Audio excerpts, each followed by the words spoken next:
Salut tout le monde, c'est Atomium et bienvenue dans ce nouvel épisode du Coin Manga, l'émission dans laquelle je vous propose de découvrir de quoi animer vos lectures si vous êtes fan un petit peu du Japon et surtout, c'est l'émission dans laquelle vous pouvez voir des grands classiques comme celui qu'on va voir aujourd'hui, un classique qu'on oublie petit à petit, peu à peu et c'est bien dommage parce qu'il s'agit vraiment d'une très bonne série. Je veux bien sûr parler de Evangelion. Les mechas, fantasme d'une grande partie des amateurs de science-fiction, cette thématique sera le sujet de beaucoup de productions japonaises. Pilier du genre, la saga des Gundam s'affiche comme une référence en matière de combat de robots dans l'espace surplombé d'un background complexe et très travaillé.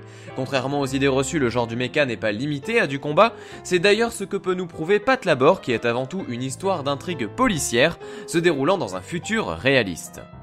Le manga que je vous présente aujourd'hui est aussi très particulier dans sa démarche même s'il conserve les codes du genre. Un certain Hideaki Anno, ayant travaillé au préalable en tant qu'animateur pour Hayao Miyazaki sur le film Nausicaa, se voit confier un projet de taille. Il réalisera sous le compte du studio Gainax une série d'animés mettant en scène des combats de robots, mais avec un scénario millimétré abordant de façon plus ou moins métaphorique des grandes questions philosophiques.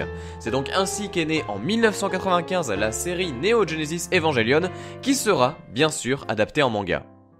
Alors une chose très importante avant de vous parler de l'histoire de ce manga, il faut savoir que contrairement aux apparences, il s'agit d'un manga tout ce qu'il y a de plus sérieux. En effet, il y a un petit peu d'humour bien sûr, histoire d'alléger un peu la lecture, mais quand même la thématique est assez complexe, les relations entre les personnages, alors là je n'en parle même pas, c'est un petit peu tragique, mais surtout pas évident à comprendre de prime abord, et les révélations sur le scénario fusent de volume en volume. L'histoire débute aux côtés de Shinji Ikari. Ce garçon, âgé de 14 ans, est un personnage empreint de tristesse. Ayant perdu sa mère dans de tragiques circonstances, il s'enferme dans une profonde solitude et s'éloigne de son père, Gendo Ikari.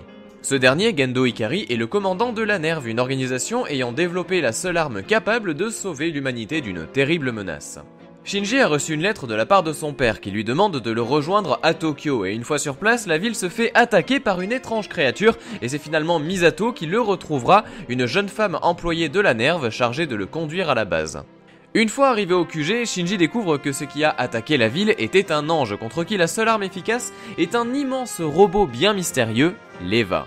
Il a été choisi comme pilote par son père qui semble avoir quelques idées derrière la tête et se retrouve donc à combattre contre l'ange à peine arrivé. Contre toute attente, son taux de synchronisation avec la machine est très haut, assurant l'osmose parfaite entre le pilote et son hôte, et donc après une cuisante défaite, c'est finalement l'Eva qui elle-même va se déchaîner pour ruiner complètement son adversaire de façon plutôt bestiale, et c'est ainsi que les éléments du scénario vont se poser avec toutes les questions qui en découlent. L'Eva est organique, mais est-elle un humanoïde vivant? Quelles sont les réelles intentions du père de Shinji qui semble indiquer que seul son fils pourra combattre aux commandes de cette Eva? Pourquoi les anges attaquent la Terre et surtout, pourquoi possède-t-il un Atefield qui est une espèce de bouclier qui semble normalement exclusif aux Eva et aux machines?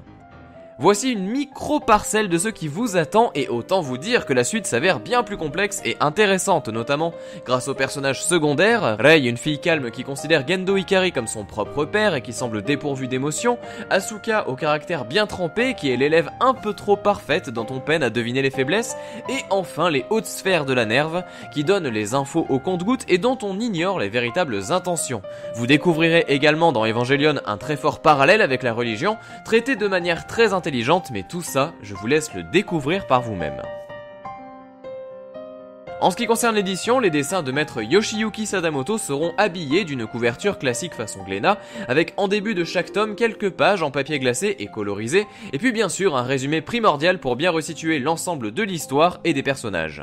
A noter également que très récemment les tomes 12 et 13 sont sortis après une très longue attente, de quoi rassurer les fans qui pensaient ne jamais pouvoir lire les aboutissants du plan de complémentarité de l'homme.